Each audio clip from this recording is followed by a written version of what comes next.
So ഇന്ന് നമ്മൾ എല്ലാവരും വളരെ ആകാംക്ഷയോടുകൂടി കാത്തിരിക്കുന്ന റയൽ മാഡ്രിഡ് വേഴ്സസ് അറ്റ്ലാന്റ മാച്ചുള്ള ദിവസമാണ്. അപ്പോൾ ഞാൻ ഈ മാച്ചിനൊക്കെ മുന്നോടിയായി കഴിഞ്ഞ കുറച്ച് റയൽ മാഡ്രിഡ് ഗെയിംസ് കണ്ട സമയത്ത് എനിക്ക് തോന്നിയിട്ടുള്ള ചില തോട്ട്സ് ഷെയർ ചെയ്യാൻ വേണ്ടിയിട്ടാണ് വന്നിട്ടുള്ളത്. സോ മെയിൻലി പറയുകയാണെങ്കിൽ എനിക്ക് തോന്നിയിട്ടുള്ളത് നമ്മുടെ റയൽ മാഡ്രിഡിൻ്റെ പ്രസ്സ് വളരെ മോശമാണ് എന്നുള്ളത് തന്നെയാണ്. നമുക്കറിയാം, നമ്മൾ ആ ജിറോണ മാച്ച് എസ്പെഷ്യലി എന്നെ ഭയങ്കര ഷോക്ക് ചെയ്തൊരു മാച്ചാണ്. കാരണം പറഞ്ഞാൽ ഒറിയോൾ റൊമേയുവിനെ പോലെയുള്ള പ്ലെയേഴ്സ്, ഡോണി വാൻ ഡെ ബീക്കിനെ പോലുള്ള പ്ലെയേഴ്സ് വളരെ ഈസി ആയിട്ട് നമ്മുടെ പ്രസ്സിനെ ബീറ്റ് ചെയ്തുകൊണ്ട് നമ്മുടെ മിഡ്ഫീൽഡിനെ ബൈപ്പാസ് ചെയ്ത് പോകുന്നത് നമ്മൾ കണ്ടു. ശരിക്കും പറഞ്ഞു കഴിഞ്ഞാൽ പ്രസ് റെസിസ്റ്റൻസ് ഇല്ലാത്ത കാരണം ബാഴ്സലോണ ഒഴിവാക്കിയിട്ടുള്ള ഒരു പ്ലെയറാണ് ഒറിയോൾ റൊമേയു എന്നൊരു കാര്യം നമ്മൾ ആലോചിക്കണം. ആ റൊമേയു വളരെ ഈസി ആയിട്ട് നമ്മുടെ പ്രസ് ബീറ്റ് ചെയ്ത് പോകാനുണ്ടായത് ജിറോണ മാച്ചിൽ. അതുപോലെ നമ്മുടെ ആ പ്രസ് ഫെയിലാവുന്ന സമയത്ത് നമ്മുടെ ഈ പ്രസ് ഇത്രയും ഡിസോറിയൻറ്റഡ് ആയതുകൊണ്ട് തന്നെ, ഡിസോർഗനൈസ്ഡ് ആയതുകൊണ്ട് തന്നെ നമ്മുടെ പ്രസ് ഫെയിലാവുന്ന സമയത്ത് ഒപ്പോണൻറ്റ് ടീംസിന് ഒരുപാട് സ്പേസ് കിട്ടുകയാണ്, നമ്മുടെ മിഡ്ഫീൽഡ് വൈഡ് ഓപ്പണായി പോവുകയാണ്. സോ എൻ്റെ ഒരു ഒപ്പീനിയനിൽ നമ്മൾ ഒരു മിഡ് ബ്ലോക്ക് സെറ്റ് ചെയ്യുക, അല്ലെങ്കിൽ ഈവൺ ഒരു ലോ ബ്ലോക്കിൽ പോയിട്ട് ഒരു കൗണ്ടർ അറ്റാക്കിംഗ് ഫുട്ബോൾ കളിക്കുന്നതായിരിക്കും നല്ലത് എന്നാണ് എനിക്ക് തോന്നുന്നത്. എസ്പെഷ്യലി നമ്മൾ പറയുകയാണെങ്കിൽ നമ്മുടെ എംബാപ്പയും വിനീഷ്യസിനെയും റോഡ്രിഗോയൊക്കെ പോലെയുള്ള പേസി വിങ്ങേഴ്സ് ഈ ഒരു കൗണ്ടർ അറ്റാക്കിംഗ് സ്റ്റൈൽ ഓഫ് ഫുട്ബോളിന് സ്യൂട്ടഡ് ആയിട്ടുള്ള പ്ലെയേഴ്സാണ്.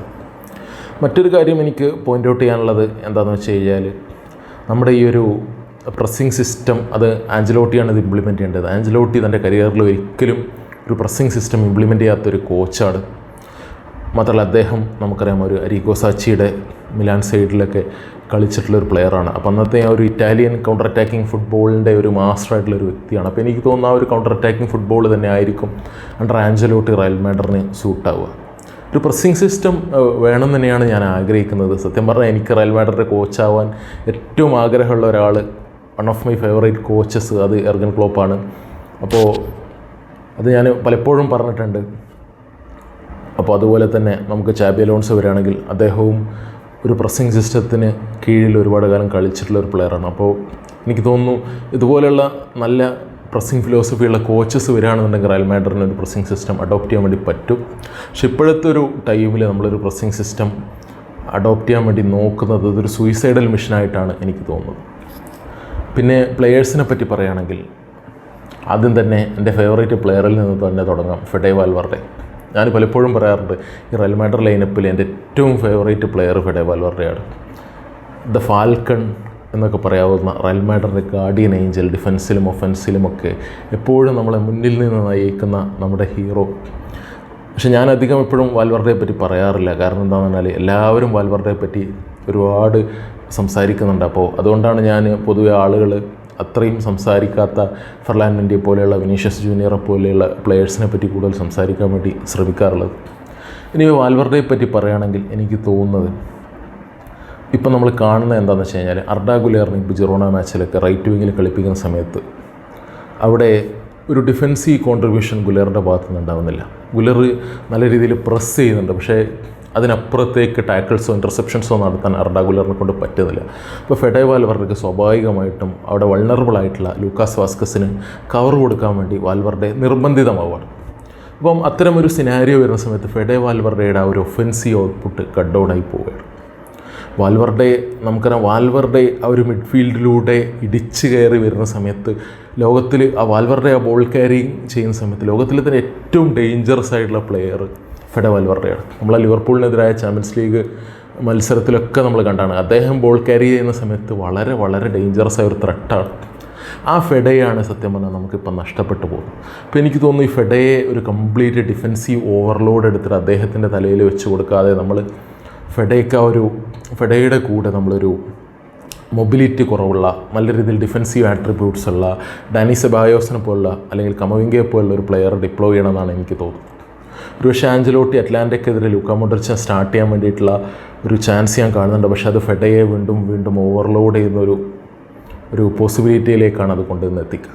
നേരെ മറിച്ച് നിങ്ങൾക്ക് ഡാനി സെബായോസിനെ പോലെയുള്ള അധികം മൊബൈലല്ലാത്തൊരു പ്ലെയറിനെ അവിടെ ഡിപ്ലോയ് ആണെങ്കിൽ, സെബായോസ് നമുക്കറിയാം കുറച്ചുകൂടി പ്രസ് റെസിസ്റ്റൻ്റാണ്. ക്രൂസിനെയൊക്കെ പോലെ പ്രസ്സിന് എതിരെ നിന്നുകൊണ്ട് ഓപ്പറേറ്റ് ചെയ്തുകൊണ്ട് പാസസ് ഡിപ്ലോയ് ചെയ്യാൻ വേണ്ടി കഴിവുള്ളൊരു പ്ലെയറാണ്.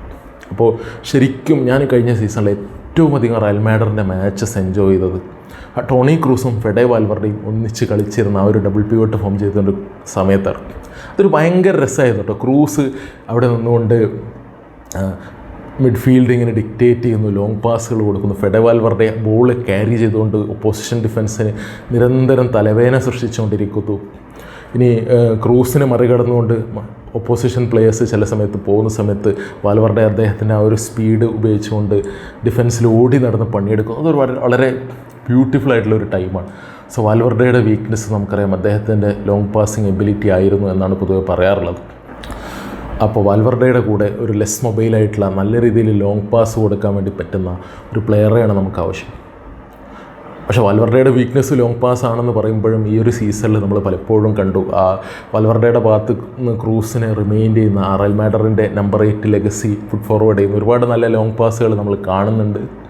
ആ ഒരു പാത്തിൽ വാൽവർഡയുടെ ആഴ്സണൽ ഒരു വെപ്പണായിട്ട് ലോങ് പാസിങ് റേഞ്ച് കൂടി വരട്ടെ എന്ന് ഞാൻ ആശംസിക്കുകയാണ്. അപ്പോൾ അത്രയുമാണ് വാൽവർഡയെ പറ്റി പറയാനുള്ളത്. തീർച്ചയായും എനിക്ക് ഒരുപാട് പ്രതീക്ഷകൾ നൽകുന്ന ഒരു താരമാണ് വാൽവർഡെ. അദ്ദേഹം ക്ലബിൻ്റെ ഫ്യൂച്ചർ ക്യാപ്റ്റനായിട്ട് നമ്മൾ കാണുന്ന പ്ലെയറാണ്. അപ്പോൾ എനിക്ക് പറയാനുള്ളത് അദ്ദേഹത്തിന് നമുക്ക് ഡിഫെൻസീവ്ലി ഓവർ ബേർഡൻ ചെയ്യാതെ അദ്ദേഹത്തിൻ്റെ ഒരു ഒഫെൻസീവ് ഔട്ട്പുട്ട് നമ്മൾ ഇല്ലാതാക്കരുത് ഡിഫെൻസീവ് ബേർഡൻ കൊടുത്തിട്ട് എന്നാണ് എനിക്ക് പറയാനുള്ളത്. പിന്നെ മറ്റൊരു player Jude Bellingham. What would we do without Jude Bellingham? Jude Bellingham ഈ ടീമിൽ കളിച്ചില്ലായിരുന്നെങ്കിൽ നമ്മൾ എന്ത് ചെയ്യും എന്നുള്ളത് പോലും സംശയമാണ്. അദ്ദേഹം അത്രയേറെ നല്ല രീതിയിൽ ഡിഫെൻസീവ് ഇൻ്റർസെപ്ഷൻസ് നടത്തുന്നു. അദ്ദേഹത്തിൻ്റെ പാസുകൾ നമ്മൾ കണ്ടു. റയൽ മാഡ്രിഡിൻ്റെ മിഡ്ഫീൽഡ് തന്നെ ഡിക്റ്റേറ്റ് ചെയ്യുന്ന അദ്ദേഹം ആ ഒരു സെൻട്രൽ ഏരിയയിലേക്ക് കൊടുക്കുന്ന ആ ജിറോണ മാച്ചിൽ ബ്രഹീം ഡിയാസിന് കൊടുത്ത പാസൊക്കെ ഇത്ര മനോഹരമായ പാസുകളൊക്കെയാണ് ജൂഡ് ബെല്ലിംഗാം പലപ്പോഴും ഓർക്കസ്ട്രേറ്റ് ചെയ്തത്.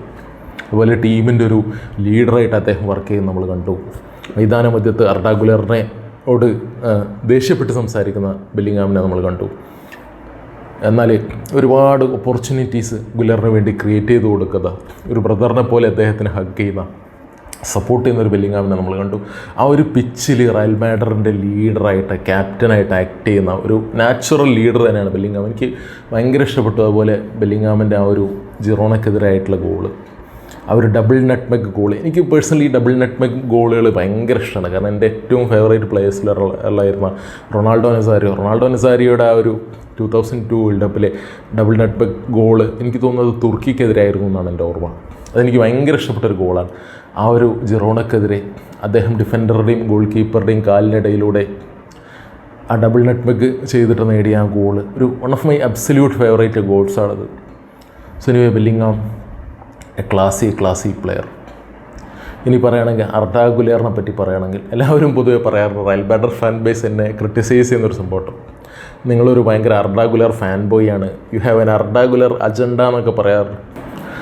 സംഭവം എന്താണെന്ന് വെച്ചാൽ പൊതുവെ എനിക്ക് ഈ ഒരു ക്ലാസി ടച്ചൊക്കെ എടുക്കാൻ പറ്റുന്ന പ്ലെയേഴ്സ്, സിദാനെ പോലെയുള്ള, മോഡ്രിച്ചിനെ പോലെയുള്ള, അർഡ ഗുലറിനെ പോലെയുള്ള പ്ലെയേഴ്സിനെ എനിക്ക് ഭയങ്കര ഇഷ്ടമാണ്. അപ്പോൾ ഗുലർ നമ്മൾ പലപ്പോഴും മിഡ്ഫീൽഡിൽ ഇങ്ങനെ ഒഴുകി നടക്കുക എന്നൊക്കെ പറയില്ലേ, ഒരുപാട് നല്ല ഒഫെൻസീവ് പോസിബിലിറ്റീസ് അർഡ ഗുലർ ക്രിയേറ്റ് ചെയ്യുന്നുണ്ട്. പക്ഷേ ഞാൻ ഈ ഒരു കുറച്ച് റീസെൻറ്റ് മാച്ചസുള്ള അർഡ ഗുലറിൻ്റെ പെർഫോമൻസിൽ ഭയങ്കര ഡിസപ്പോയിൻറ്റഡ് ആണ്. കാരണം എന്ന് പറഞ്ഞാൽ അദ്ദേഹത്തിന് ഡിഫെൻസീവ്ലി ഒന്നും ചെയ്യാൻ വേണ്ടി പറ്റുന്നില്ല. ഒരു ഫിസിക്കാലിറ്റിയുടെ പ്രശ്നമാണ്. അദ്ദേഹത്തിന് ഫിസിക്കാലിറ്റി ഉപയോഗിച്ചുകൊണ്ട് ബോൾ ഷീൽഡ് ചെയ്യാൻ വേണ്ടി പറ്റുന്നില്ല. അദ്ദേഹം പ്രസ് റെസിസ്റ്റൻ്റ് ആണെങ്കിൽ പോലും അദ്ദേഹത്തിൻ്റെ ആ ഒരു ഫിസിക്കാലിറ്റി പ്രോബ്ലംസ് കാരണം ഒപ്പോസിഷൻ അദ്ദേഹത്തിൻ്റെ കയ്യിൽ നിന്ന് ബോളെടുത്ത് പോകുന്നത് നമ്മൾ കാണുന്നുണ്ട്. അതുപോലെ അദ്ദേഹത്തിന് റൈറ്റ് വിങ്ങിലൊക്കെ കളിക്കുന്ന സമയത്ത് ലൂക്കാസ് വാസ്കസിനൊന്നും ഡിഫെൻസീവ് കവർ കൊടുക്കാൻ വേണ്ടി പറ്റുന്നില്ല. അദ്ദേഹത്തിൻ്റെ വീക്ക്നെസ്സുകൾ ഒന്നൊന്നായി എക്സ്പോസ് ചെയ്യപ്പെടുകയാണ്. എനിക്ക് തോന്നുന്നു ഗുലറിനെ ഒരു ലെഫ്റ്റ് വിങ്ങിൽ കളിപ്പിക്കുന്നത്, ലെഫ്റ്റ് സൈഡിൽ കളിപ്പിക്കുന്നത് കുറച്ചുകൂടി നല്ലതായിരിക്കുമോ എന്ന് എനിക്ക് തോന്നുന്നുണ്ട്. കാരണം ഗുലർ എംബാപ്പെ കോംബോ വരുന്ന സമയത്ത് ഒരുപാട് നല്ല മൂവ്സ് വരുന്നുണ്ട്. അപ്പോൾ ഈ ഒരു ഗുലറും എംബാപ്പയും ഒന്നിച്ച് കളിക്കുമ്പോൾ എനിക്ക് തോന്നുന്നു നല്ല രീതിയിലുള്ളൊരു ഇമ്പാക്റ്റ് ഉണ്ടാക്കാൻ വേണ്ടി പറ്റുമെന്ന് തോന്നുന്നു മാച്ചസിൽ.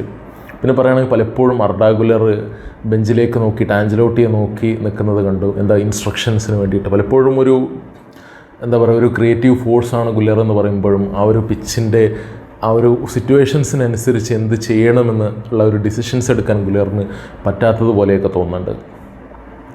പിന്നെ മറ്റൊരു പ്ലെയറിനെ പറ്റി എനിക്ക് പറയാനുള്ളത് ഒറേലിയൻ ച്വാമിനിയെ പറ്റിയാണ്. റിലയൻ ചുവമേനി റയൽ മാഡ്രിഡിൽ വന്ന സമയത്ത് ഞാൻ ഒരുപാട് സന്തോഷിച്ച ഒരാളാണ്. കാരണം മൊണാക്കോയിലെ ചുവമേനിയെ എനിക്ക് ഭയങ്കര പ്രിയപ്പെട്ട ഒരു പ്ലെയറായിരുന്നു.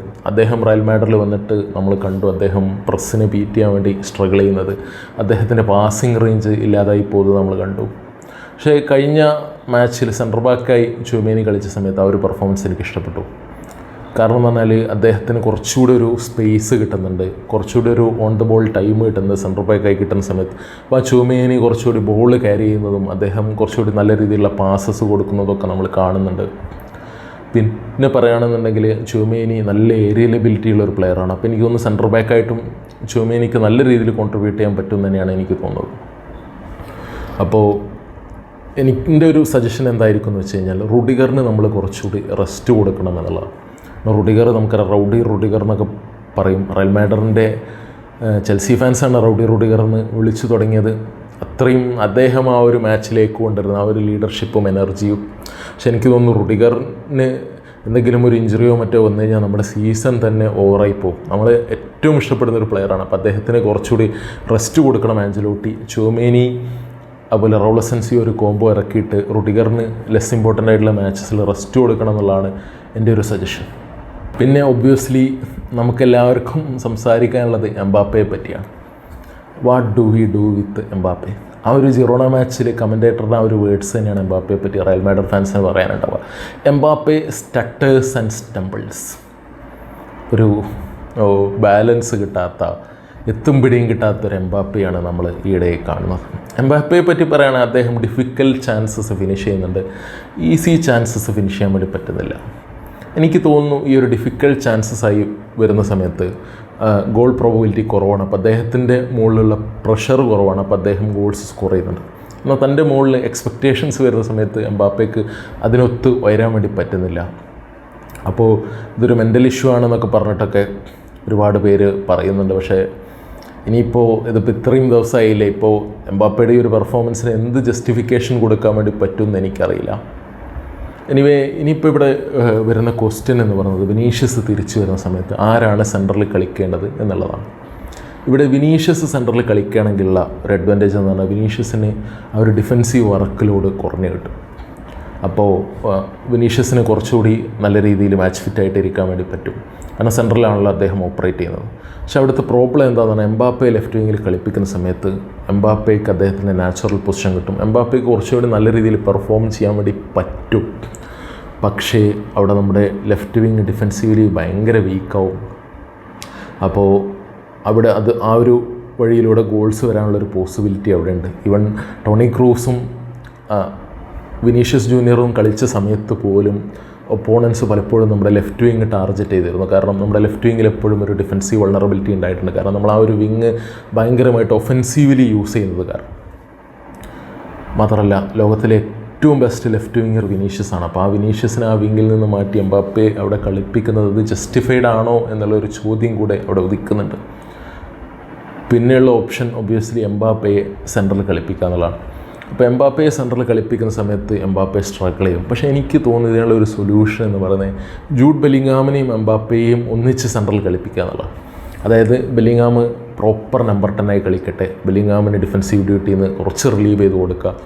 അപ്പോൾ ഉള്ളൊരു ഗുണം എന്താണെന്ന് വെച്ച് കഴിഞ്ഞാൽ എംബാപ്പയ്ക്ക് ഫ്രീ ആയിട്ട് കളിക്കാൻ വേണ്ടി പറ്റും. എംബാപ്പെ ജിറൂവിൻ്റെ കൂടെയൊക്കെ കളിച്ചതുപോലെ ഒരു 2 സ്ട്രൈക്കർ സിസ്റ്റം പോലെ എംബാപ്പയ്ക്ക് വേണമെങ്കിൽ ബെല്ലിംഗാമിൻ്റെ കൂടെ നിന്ന് കളിക്കാൻ വേണ്ടി പറ്റും. അപ്പോൾ അങ്ങനെ ഒരു സമയത്ത് എംബാപ്പെ ബെല്ലിംഗാം കോമ്പിനേഷൻസ് വരുന്ന സമയത്ത് എംബാപ്പെ ഷൈൻ ചെയ്യുന്നത് നമ്മൾ പല മാച്ചുകളും കണ്ടു. അപ്പോൾ അതായിരിക്കും എൻ്റെ ഒരു സൊല്യൂഷൻ എന്ന് തോന്നുന്നു, rather than Vini playing on the centre.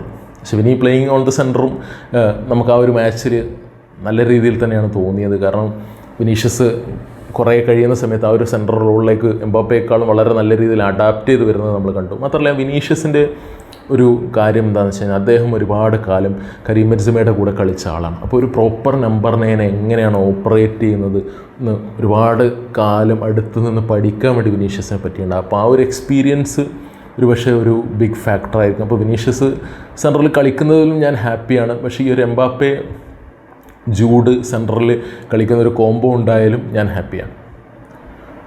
അപ്പോൾ അത്രയും കാര്യങ്ങളാണ് പറയാനുള്ളത്. പിന്നെ വിട്ടുപോയൊരു കാര്യം മിഗ്വേൽ ഗുട്ടറസിനെ പറ്റി പറയാൻ വേണ്ടിയിട്ട്. What A player he's. ഞാൻ ആ ജിറോണ മാച്ച് കണ്ട സമയത്ത് ഞാൻ വല്ലാണ്ട് മിഗ്വേലിനെ എങ്ങനെ മിസ് ചെയ്ത് പോയിട്ട്. മിഗ്വേൽ നമ്മൾ അലക്സാണ്ടർ ആർണോൾഡിനെ പറ്റിയൊക്കെ പറയുന്ന പോലെ ഒരു ക്രിയേറ്റീവ് ഫോഴ്സായി മാറിക്കൊണ്ടിരിക്കുകയാണ്. റയൽ മാഡ്രിഡ് തീർച്ചയായും മിഗ്വേൽ ഗുട്ടറസിനെ തിരിച്ചു കൊണ്ടുവരണം തന്നെയാണ് ഞാൻ ഒരുപാട് ആഗ്രഹിക്കുന്നത്. മിഗ്വേൽ റയൽ മാഡ്രിഡ് ജേഴ്സിയിലേക്ക് തിരിച്ചു വരട്ടെ. വെറും 8 മില്യൺ ഉണ്ടെങ്കിൽ റയൽ മാഡ്രിഡ് മിഗ്വേലിനെ തിരിച്ചു കൊണ്ടുവരാൻ പറ്റും. ഇതൊരു ഭയങ്കര സ്റ്റീൽ ഡീലായിരിക്കും. നമുക്കറിയാം മാഞ്ചസ്റ്റർ യുണൈറ്റഡിനെ പോലെ ഒരുപാട് ടോപ്പ് ക്ലബ്സ് മിഗ്വേൽ ഗുട്ടറസിൻ്റെ പിന്നാലെ ഒരുപാട് കാലമായിട്ടുണ്ട്. സോ തീർച്ചയായും ആ 8 മില്യൺ ക്ലോസ് ട്രിഗർ ചെയ്തിട്ട് മിഗ്വേലിനെ തിരിച്ചു കൊണ്ടുവരണം എന്നാണ് എൻ്റെ ഒരു ആഗ്രഹം. സോ ഗൈസ്, അത്രയുമാണ് എനിക്ക് പറയാനുള്ളത്. ഇത് ജസ്റ്റ് എനിക്ക് തോന്നിയ കുറച്ച് തോട്ട്സ് ഞാൻ ഷെയർ ചെയ്തതാണ്. നിങ്ങളുടെ ഒപ്പീനിയൻസ് എന്തൊക്കെയാണ്, നിങ്ങൾ എൻ്റെ വ്യൂസിനോട് എഗ്രി ചെയ്യുന്നുണ്ടോ ഡിസഗ്രി ചെയ്യുന്നുണ്ടോ എന്നൊക്കെ കമൻറ്റ് സെക്ഷനിൽ ഷെയർ ചെയ്യുക.